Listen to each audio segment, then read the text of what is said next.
This is the White Gaze of Naruko, Part 2, brought to you by Anime Octopus, where we explore anime through a sharper, more critical lens.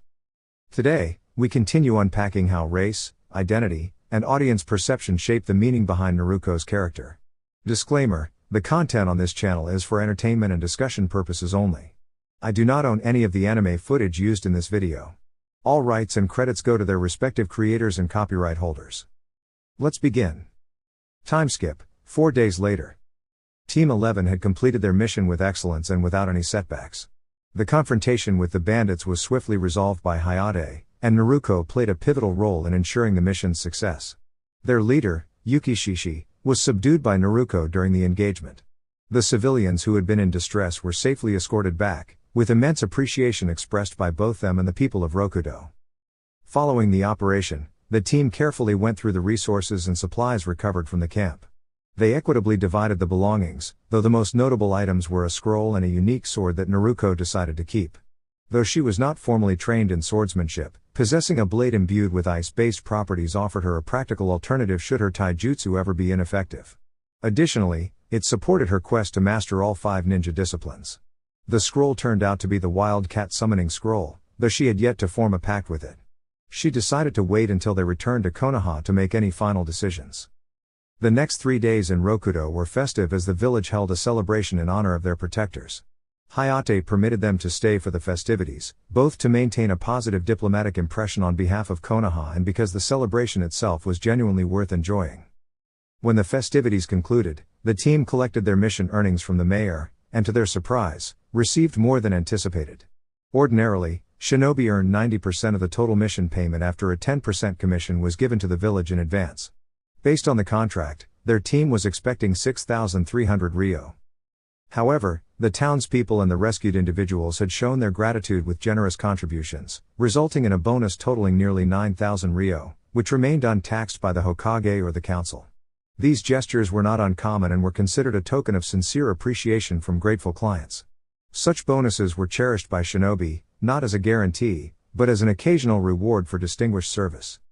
Each team member walked away with just under 4,000 ryo from their first C-rank mission, an impressive start to their careers. This didn't even include profits from salvaged goods or the shared bounty Naruko and Daihi earned from apprehending Shishi. That morning, upon returning to Konoha, Hayate informed them that he would personally deliver the mission report to the Hokage and that they were free to rest for the next 3 days. Naruko found herself at home with her grandfather, Hido, sitting across from him with the summoning contract resting on the table between them.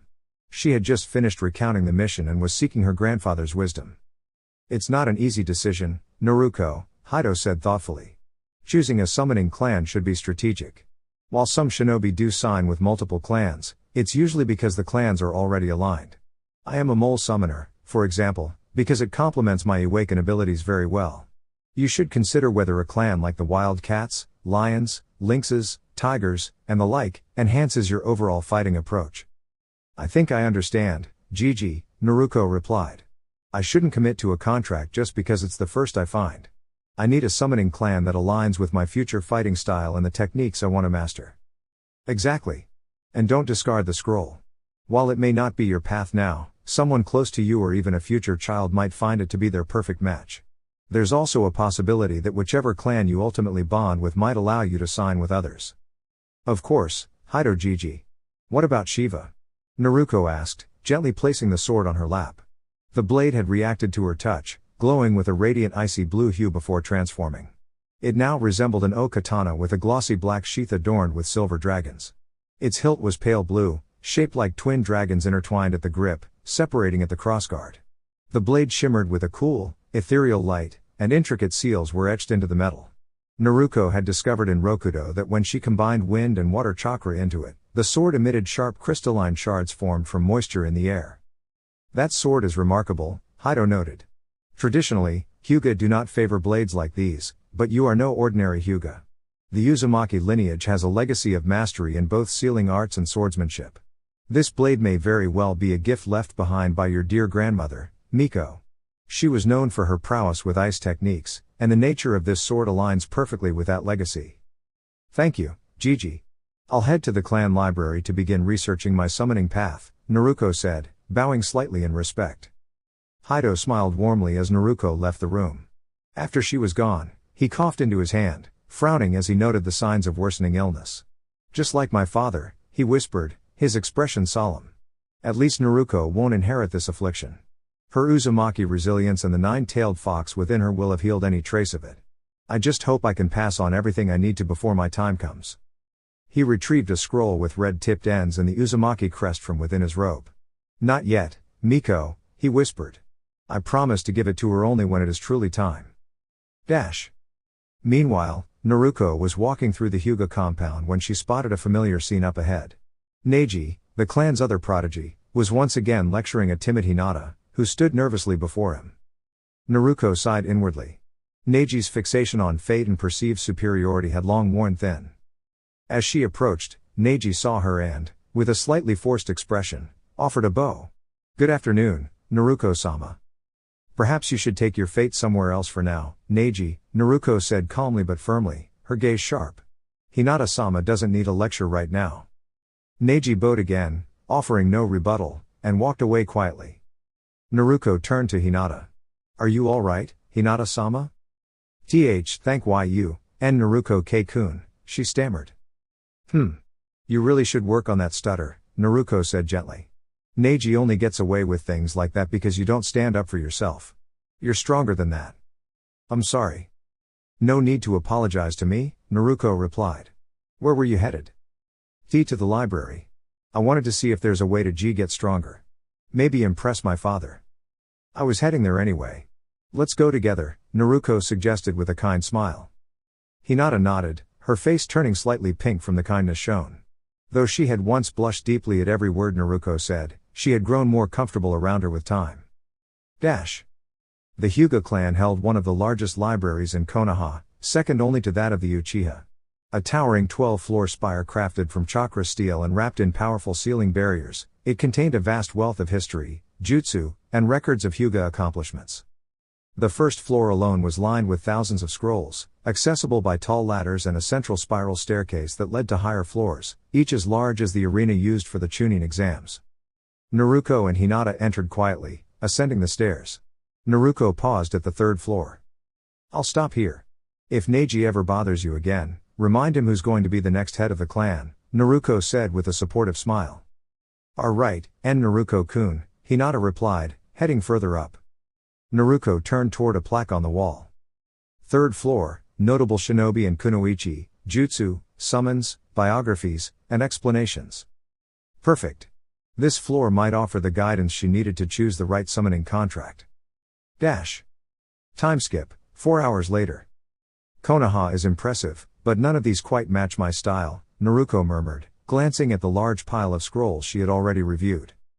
The village held contracts with creatures like snakes, toads, slugs, dogs, apes, sun phoenixes, foxes, spiders, moles, turtles, hawks, and once even ravens. While many matched parts of her technique, none were a complete fit for her vision. She picked up the next scroll, and her eyes widened. The elemental dragons of the Uzumaki clan. The scroll detailed one of the 7 ancestral summoning contracts held by the Uzumaki before their village was destroyed. These powerful dragons hailed from both Eastern and Western traditions, and the element invoked during summoning would call forth a dragon embodying that nature. The last known summoner of this pact was Uzumaki Miko, Naruko's grandmother, who most frequently summoned an ice dragon named Shiva. The scroll further listed several legendary dragons. Ifrit, dragon of fire. Ramu, dragon of lightning. Zeus, dragon of storms. Neptune, dragon of water. Bahamut, dragon of golden flames. Naruko's heart pounded with anticipation. This was the legacy she had been looking for. Naruko's hands trembled with anticipation.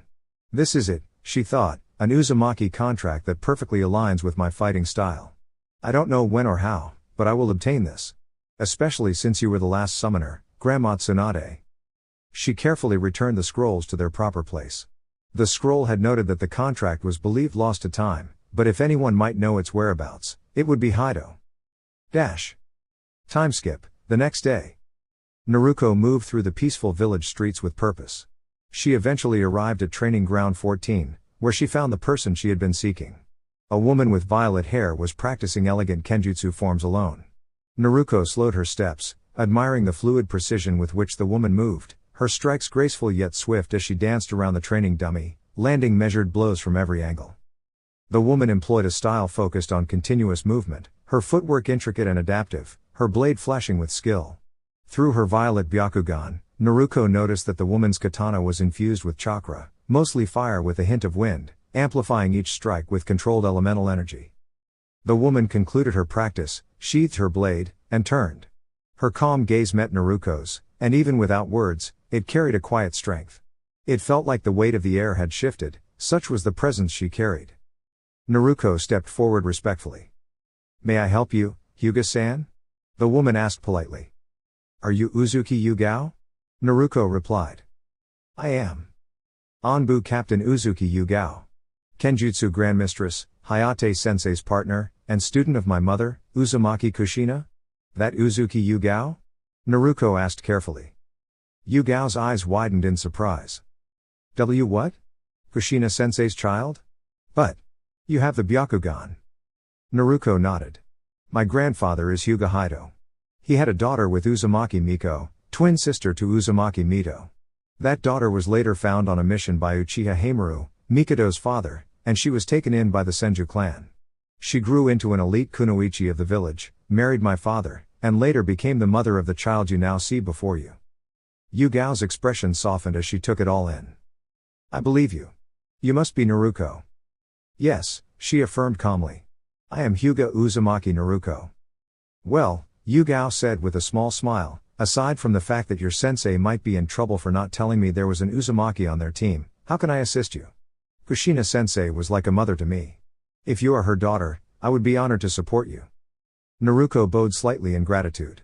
"May I learn my mother's kenjutsu style from you? My grandfather trains me in Hyuga techniques, and I've studied a single Fuinjutsu scroll, but that's all I've inherited from the Uzumaki. My dream is to one day rebuild and honor my mother's clan, but I can't do that if I don't understand our legacy." Yugao's gaze warmed. She understood that desire all too well. "I understand, Naruko. I too come from a small clan. The Uzuki are a family of swordmasters, but after the wars, only about 20 of us remain. Our art binds us together. Without it, we would simply be scattered shinobi. I'm not a complete master of Kushina-sensei's style, it requires a unique balance of water and fire chakra, but I do possess scrolls she entrusted to me. I will teach you what I can from them. Do we have an agreement?" "Yes, Yugao-sensei." "Thank you," Naruko said sincerely. "Meet me here every day you're not on duty, at 3 in the afternoon. We'll train for 3 hours. Does that sound fair?" "Absolutely," Naruko responded with a nod. Yugao's expression turned fond. "You resemble your mother's brother quite a bit in spirit. You speak with the same resolve. But the burden you carry is truly your mother's. She always dreamed of gathering her family together again." Naruko hadn't known that part of her mother's past. "Thank you. I appreciate that," she said quietly. "We'll begin tomorrow, all right?" Yugao said gently. Naruko nodded. "I'll be here." As she turned to leave, she felt Yugao place a hand gently on her shoulder. "Would it be all right if I told my 2 closest friends? They weren't students of your mother, but she treated us like her own.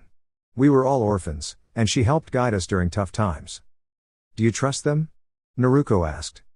"With my life," Yugao said without hesitation. "Then it's all right." Yugao smiled warmly. "Thank you. They'll be overjoyed to meet you. I'll see you tomorrow." Naruko turned and walked away with a quiet sense of fulfillment. "See you tomorrow, little sister," Yugao whispered fondly. Hyuga Compound, 9 a.m. Of the 5 basic elemental natures, Earth is the most resilient and balanced. It provides a solid and steady foundation. That's why most Earth release techniques are defensive or provide support. Merging it with Hyuga styles like Juken and Goken took years of refinement. The most complex adaptation, however, was Juken's rotation. As you know, it's considered the Hyuga clan's ultimate defense. To perform it, one must rotate while releasing chakra from all of the body's main tenketsu points. My version, the 8 trigrams, Divine Rotating Boulder, takes it a step further. It requires Earth Nature chakra from all 64 tenketsu at once. "Yes, Gigi," Naruko replied attentively. Since she still had time off from her usual missions, she decided to begin mastering the true defensive technique that Hyuga Haido had developed. "This isn't easy," he cautioned with a kind but serious tone.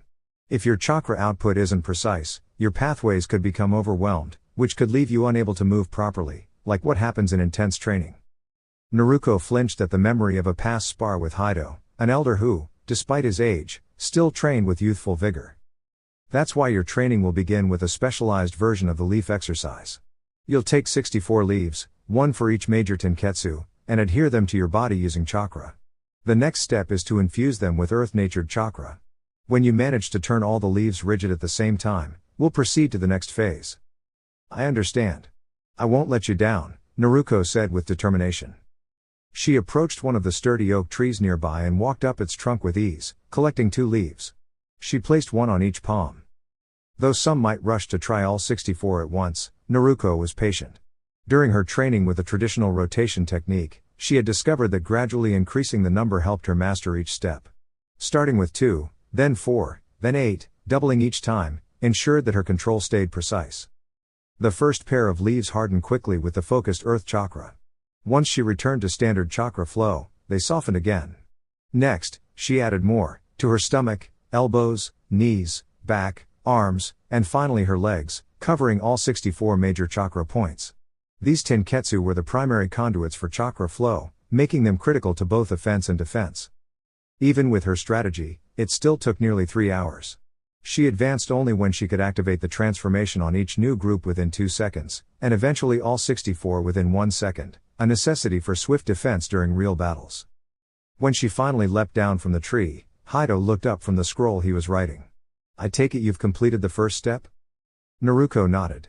Yes, Gigi. Well done. It's nearly noon, and I have a council meeting shortly. We'll begin the second step tomorrow. No problem, Naruko said with a smile. Just don't let that meeting wear you out too much. Haido chuckled. You just focus on outlasting this old man. Naruko waved as she left, and Haido looked back down at his scroll, at the words written at the top, the last will and testament of Hyuga Haido. He murmured to himself, it won't take much to outlive me, Naruko. Just make sure you do. As Naruko walked through the Hyuga compound, she scanned her surroundings with her Byakugan. A familiar presence was approaching. Good morning, Hanabi-sama, Naruko said politely to the younger heiress, bowing respectfully. And good morning to you as well, Hinata-sama.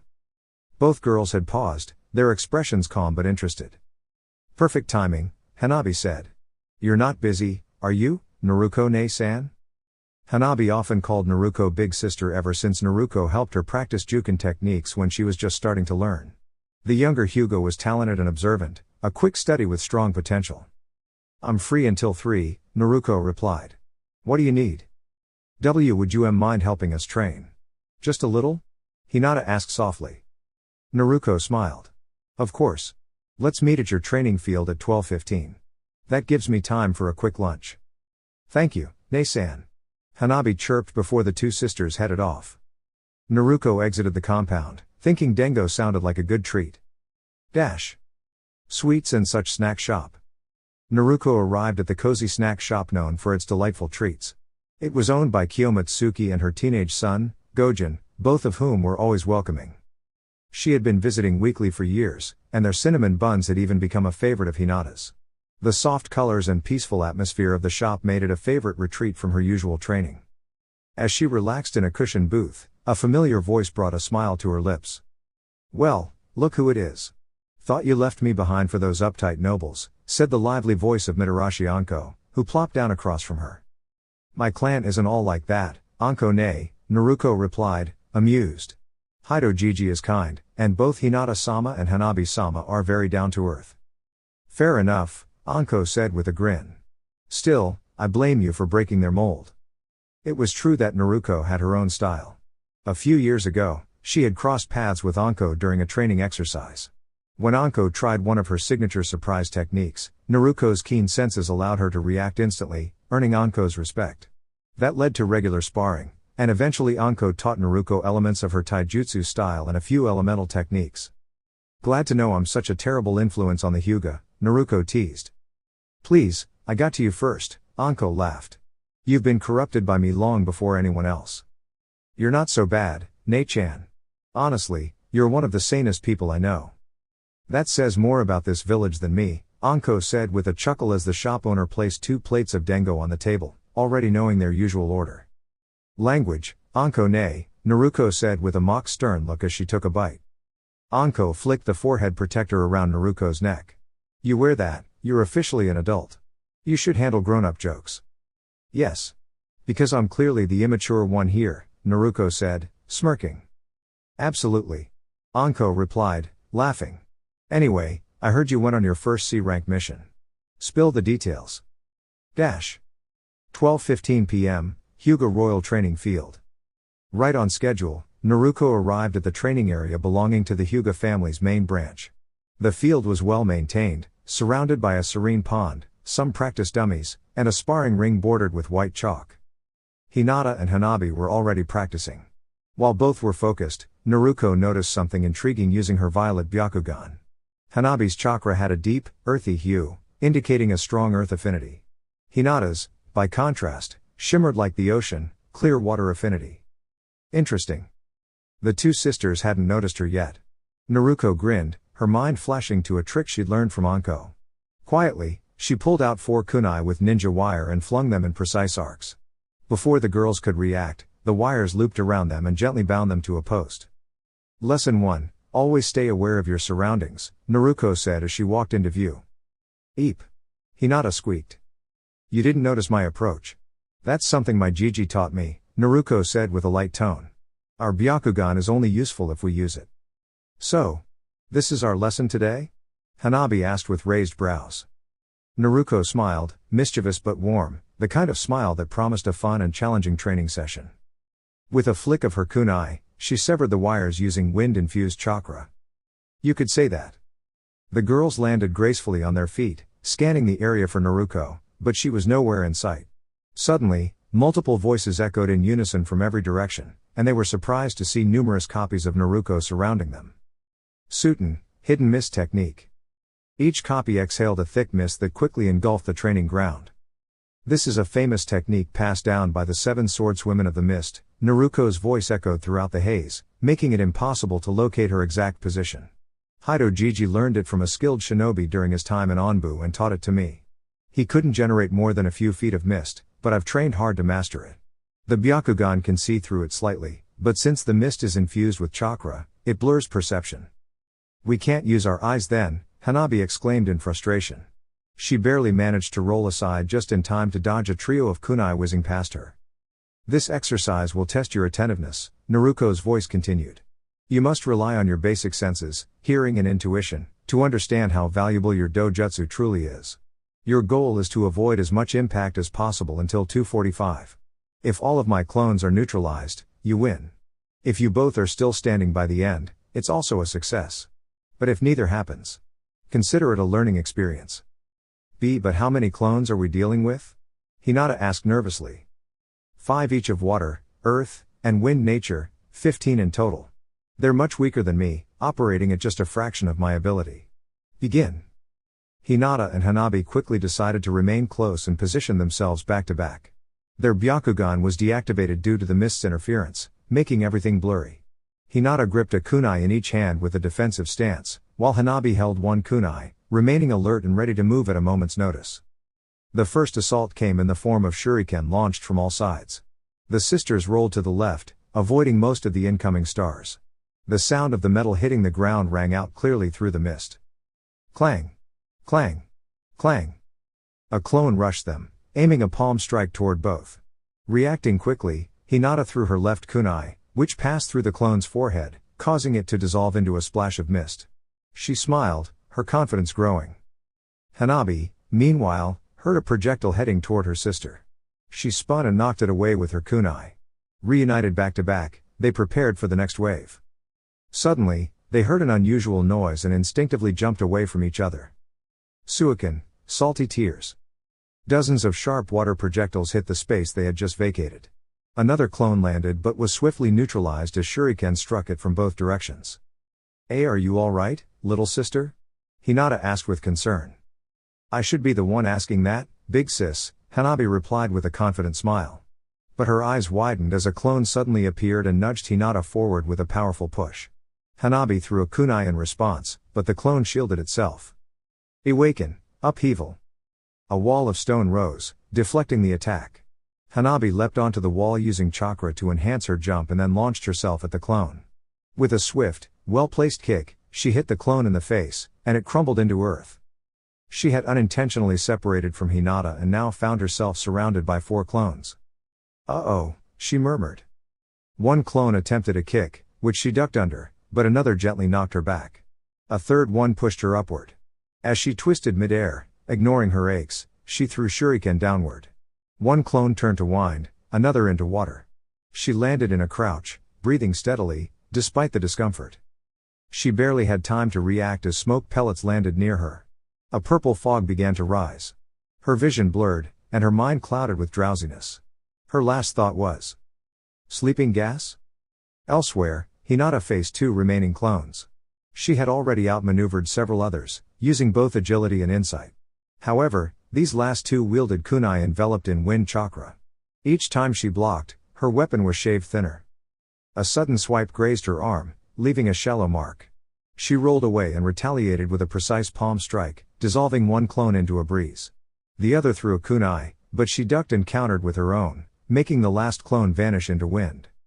She allowed herself a brief smile before a final clone silently appeared behind her and lightly tapped her neck, causing her to fall unconscious. Dash. When Hinata and Hanabi awoke, they were seated comfortably against a wooden post. The mist was gone, and the training field was peaceful once more. Across from them sat Naruko, who offered a kind smile. "What happened?" Hanabi asked, puzzled. "True awareness isn't something you gain in a single day," Naruko said gently. "It's built through experience, and yes, through making mistakes. Your first step on that path happened today." "But weren't we fighting clones?" Hinata asked, confused. Naruko nodded. The mist was real, but the clones weren't. The entire event was a carefully layered genjutsu combined with sealing techniques. "How is that possible?" Hanabi blinked in disbelief. "Remember those kunai I threw at the beginning? Each had mirror seals engraved into them. They reflected the illusion that I was creating multiple versions of myself using the hidden mist technique. You were led to believe the clones were real. I used the false copy and false perception jutsu, simple genjutsu taught to me by Kumo-chan. One creates visual and audio illusions, the other alters your sense of space and movement." Naruko gave them a patient look. "You never actually left your original position, apart from your first dodge. Everything else was illusion." "Wow. Wani-san, you completely outmaneuvered us," Hanabi said, amazed. "Stay mindful, always," Naruko advised, glancing up at the sun. "It's nearly 3. I have an appointment to keep. Since tomorrow is Sunday and there's no academy or squad practice, would you like to meet here again at the same time?" Hi. Hinata nodded eagerly. "Sure, Wani-san," Hanabi replied with a grin. "Excellent. Then I'll see you both tomorrow. Take care, Hinata-sama, Hanabi-sama." Naruko gave a polite bow before turning and calmly walking away, leaving the 2 girls inspired and determined. Naruko stepped gracefully out of the Hyuga compound, her violet Byakugan gently activated, and her sword, Shiva, resting neatly at her right hip. She had just finished a fulfilling training session with Hinata and Hanabi, and now it was time to explore another essential part of her heritage, her Uzumaki roots. While she had already developed a solid foundation in Fuinjutsu, the time had come to delve into the other half of her clan's legacy, swordsmanship. Fortunately, she had the perfect mentor for this endeavor. Uzuki Yu-Gao, widely known across Konohagakure for her expertise in kenjutsu, had agreed to train her.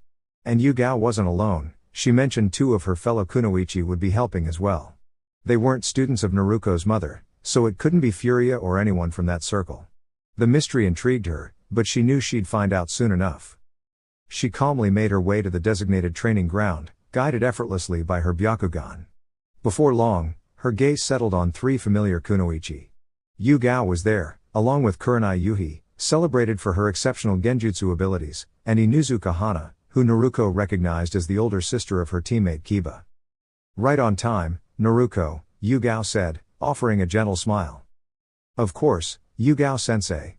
I concluded my training with Hinata-sama and Hanabi-sama promptly so I wouldn't be late," Naruko replied respectfully, bowing her head. At the mention of her student, Kurenai's interest piqued. "You were training with Hinata?" "Yes, Kurenai-san," Naruko confirmed. "They requested my help with their training, and as the heiresses of our clan, I was happy to support their development. Oh? And what exactly did you teach them? Hana asked, genuinely curious. It was unusual for a young shinobi to take on a teaching role. I created a unique Genfuin Jutsu technique that gave the illusion of battling multiple elemental clones. It helped illustrate the importance of staying vigilant, regardless of one's dojutsu. Hana raised an eyebrow. You're really a Jinan? Yes, Naruko said with calm confidence. I passed the Jinan exam and have been serving as a kunoichi for the past 2 months. Well then, Yugao interjected, why don't we introduce ourselves properly and share a bit about our interests? We've all agreed to be your mentors, Naruko, in honor of what your mother did for us. Unless you're not comfortable with that? Naruko blinked once, processing the generosity being offered. Thank you all. That's far more than I expected, Yugao-sensei, Hana-sensei, Kurenai-sensei. I'll start, Hana offered. I'm Inuzuka Hana, a Chunin and heiress to the Inuzuka clan. I enjoy working with animals, practicing medicine, and helping others. I don't particularly like cruelty, especially to animals, or unfair treatment. My hobbies include healing, reading medical scrolls, and training with my ninkin, the Heimaru triplets. My dream is to become a medical nin even more capable than Lady Tsunade. I'm Yuhi Kurenai, said the red-eyed kunoichi. I'm a jonin and the leader of Team 8. I enjoy illusion techniques and mentoring others. I dislike arrogance and any behavior that undermines respect. My hobbies include creating new genjutsu and nurturing the potential of my students. My dream is to one day be the finest genjutsu specialist in the entire shinobi world. And I'm Uzuki Yugao, Anbu captain. I value precision, loyalty, and helping others grow stronger. I enjoy practicing kenjutsu and improving the capabilities of the Anbu. I dislike when kunoichi are underestimated simply because of their gender. My dream is to honor and surpass Kushina Sensei's legacy in the art of swordsmanship. Naruko listened attentively, absorbing the depth of each mentor's character. She responded confidently, my name is Hyuga Uzumaki Naruko. I enjoy learning and pushing myself in training. I dislike when people hold themselves back from reaching their full potential or try to manipulate relationships for power. My hobbies include researching my clan's history, developing my own fighting style, and training with my mentors. My dream is to find and reunite with any remaining members of the Uzumaki clan and help restore it. The 3 kunoichi exchanged approving looks. Naruko's words were thoughtful and sincere, she carried both pride and humility. Well, before we begin formal instruction, Yugao said, we'd like to see what skills you currently possess. That way, we can better tailor your training. That sounds logical, Naruko agreed. Would you like me to spar with one of you? I'll take the lead, Yugao said, stepping forward. As the most experienced, I'll be your opponent. Is that all right with you? Naruko gave a small nod and gently removed the sword from her side, lowering both the blade and its sheath to the ground. A sealing array lit up beneath them, safely absorbing the weapon into a secure space-time storage seal. That was impressive, Hana commented. It's a two-way space-time seal I developed for storing my weapon when not in use, Naruko explained. It keeps it out of the way during hand-to-hand practice. Yugao nodded with approval. Very practical. Kurenai stepped between them and spoke clearly. All shinobi arts are allowed in this spar. The match ends when one yields or I call it. Ready? Begin. With a swirl of sakura petals, Kurenai vanished. Naruko wasted no time, dashing forward at incredible speed. Yugao responded smoothly, sidestepping with ease. Naruko stopped abruptly, her Byakugan tracking every movement. You're too fast for my Juken to be effective, Naruko admitted. Very observant, Yugao responded, hand resting calmly on her sword's hilt. Would you like to try another approach? Naruko didn't hesitate. She clenched her fist and struck the ground. Earth pulse, grand divide. The earth trembled, a deep fissure racing toward Yugao. With flawless timing, the swordmistress used a substitution technique, reappearing safely nearby. Anticipating her next move, Naruko stomped her foot. Earth pulse, upheaval. A stone wall erupted to intercept Yugao's downward slash, but the seasoned kunoichi's blade ignited in chakra flames and cut through it with practiced precision. Naruko reacted swiftly, pulling 3 kunai from her pouch and launching them into the field. They each embedded into the ground and glowed with the signature light of her specialized seals. Space-time sealing art, two-way teleportation seals, activate. Instantly, Naruko disappeared and reappeared near the farthest kunai. She formed a cross-shaped hand seal. Wind style, wind clone jutsu. 2 clones materialized beside her. They charged ahead while the original remained poised. The first clone pulled 2 kunai, channeling wind chakra until each extended into gleaming, blade-like forms. The second formed a series of hand seals, finishing with a ram seal. Wind style, airstream. The second clone released a thin stream of precisely pressurized wind, prompting Yu Gao to swiftly replace herself with a log via the body replacement technique. The log now bore a perfectly circular hole through its center. Meanwhile, the first clone hurled a kunai at Yu Gao, but she deftly deflected it using her katana, which was reinforced with a combination of fire and wind chakra. Without hesitation, the clone surged forward, attempting to engage the Anbu captain at close quarters. Yu Gao, however, calmly sidestepped the attack and sliced through the clone's center with her flame-imbued blade. The clone instantly dispersed in a burst of wind blades, momentarily catching Yu Gao off guard and slightly tearing parts of her uniform. "Best not to take those head on," Yu Gao remarked thoughtfully. "Though, I've never encountered that technique before." The remaining clone gave a quick nod. "It's an old Sunagakure technique, hidden in the Hyuga archives," the clone explained while rapidly forming hand signs. "Just like this one, wind style, wind sword technique." A blade of compressed air materialized in her hand, and she launched toward Yu Gao, slashing toward her chest. Yu Gao met the attack with ease, countering with her own wind-infused sword. In one fluid motion, she flicked a kunai at the clone's neck while simultaneously using a leaf-enhanced body flicker to reposition. The original Naruko stood calmly, silently assessing the defeat of her 2 clones. Activating her violet Byakugan, she instantly located Yu Gao, who had repositioned 50 feet away. Gripping 3 kunai in each hand, Naruko launched all 6 with pinpoint accuracy toward Yu Gao's vital points. Yu Gao, unfazed, expertly deflected them with minimal motion using her katana. The kunai clattered harmlessly to the ground, and Naruko narrowed her eyes in contemplation. "This isn't working as well as I hoped," she murmured. Bending her knees, Naruko focused chakra into her legs and dashed forward at high speed. Yu Gao followed her movements closely, preparing for impact. Naruko extended her right palm, now wrapped in fire chakra, aiming a precise strike. Yu Gao avoided it effortlessly. Naruko's left hand, imbued with lightning chakra, moved faster and came closer, but still failed to connect. Seizing the opportunity, Yu Gao caught Naruko's right arm just below the shoulder, pivoted skillfully, and redirected her momentum to place Naruko flat on the training ground. Before Naruko could rise, Yu Gao gently placed her foot on Naruko's chest and pointed her katana, non-threateningly, toward her. "Yu Gao wins," Kurenai announced, her voice tinged with surprise as she and the Inuzuka heiress stepped forward. Yu Gao smiled softly, sheathed her weapon, and offered Naruko a hand, which Naruko accepted with gratitude. "That was still an impressive showing," Yu Gao commended. "You're performing well beyond the level of a typical Jonin. I'd say you're capable of holding your own against most Chunin and even some of the newer special Jonin. You demonstrated excellent judgment, emotional control, and efficient use of your skills. Your Fuinjutsu and Nintaijutsu techniques are particularly advanced. I didn't get to see your Genjutsu, but your Shuriken technique is notably refined.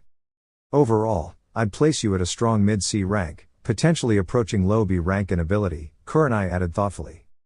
"But with our guidance, you'll go far beyond that, Naruko-chan," Hana said with a confident smile. "Among us, we cover the top 3 disciplines, Kenjutsu, Genjutsu, and medical ninjutsu. While Kushina, Itachi, and Lady Tsunade were renowned in these fields, none have been active in the village for quite some time. Only Lady Tsunade is expected to return eventually." Naruko bowed respectfully. "Thank you, Yu Gao sensei, Kurenai sensei, Hana sensei."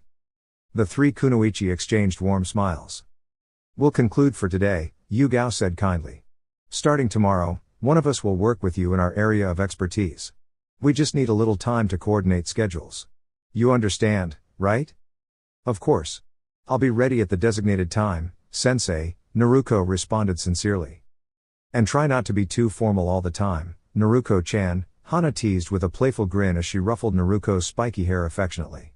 Though Naruko looked as though she wanted to respond, she chose to smile instead. With a gentle breath, she allowed the surrounding chakra to dissipate. "Right.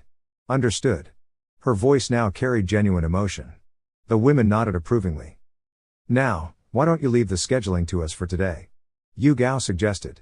Naruko nodded, retrieving her kunai as she left, careful to ensure her personal tags remained in her possession. They were a vital part of her strategy, after all. As Naruko exited, the three kunoichi turned to one another. So, who will mentor her tomorrow? Hana inquired. Kurenai considered thoughtfully. With her Hyuga-level chakra control, she'd benefit from training with either of us. But I can only teach on weekends due to my current student team. And with tomorrow being Sunday, I won't have sufficient time to prepare. Then Yu Gao-chan should take the lead for now, Hana suggested. Naruko wanted Kenjutsu training after all. Kurenai-chan can handle weekend sessions, and I'll fill in whenever either of you are occupied with missions. Does that sound fair? The two other kunoichi nodded in agreement. That works perfectly, they replied in unison. Dear YouTube family. That concludes today's journey. If you enjoyed the content, do consider leaving a like, sharing it with fellow enthusiasts, and subscribing to the channel for more. Thank you for your time and support. Until next time. This is Anime Octopus, signing off.